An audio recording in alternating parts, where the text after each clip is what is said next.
Page 22. Listen to take notes. Exercise D. Listen to the radio program again. Work with a partner to define these words and phrases.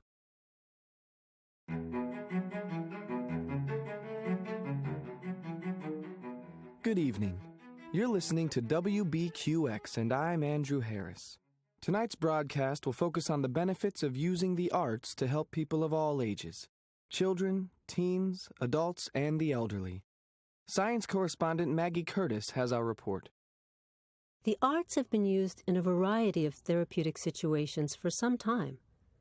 In schools, where students might be having trouble with their schoolwork, and in hospitals and nursing homes, where patients face physical and psychological challenges. How do the arts help? I asked music therapist Mark Branch earlier today. Well, all people naturally have strong emotional responses to music and other art forms. For example, a beat or melody can affect how we feel, depending on whether it's loud and energetic or quiet and soothing. But we also know that music affects us physically.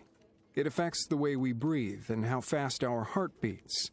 It even has an effect on our body chemistry, and this can cause our mood to change. Dance has a similar effect on us, especially since it also involves music.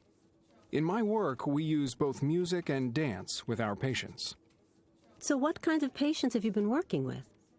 I work with a lot of patients who have intellectual disabilities.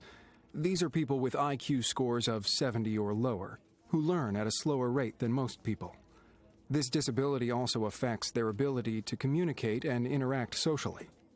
I find that involving these patients in group singing or dancing to music permits them to express their emotions through the music.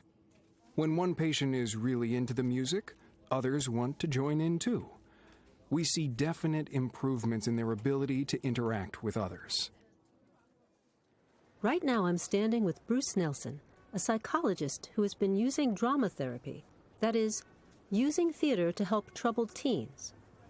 Hello, Dr. Nelson. Hi, Maggie. So, tell us how drama therapy works. Well, most of the teens we work with are suffering from depression. That is, many of them have had bad experiences that have left them unhappy and depressed for longer than normal. Perhaps their parents have divorced or they have been kicked out of school. The best thing we can do is offer someone for them to talk to. But as you probably know, even teens who don't have problems can be moody and a bit difficult. It can be very hard to get teens to talk, especially when they're feeling so unhappy. So, in drama therapy, we use role play or drama to provide a safe way for them to act out situations that are similar to their own. Actually, acting out a scene often creates an emotional connection that helps teens express their feelings and talk to a therapist about what's going on.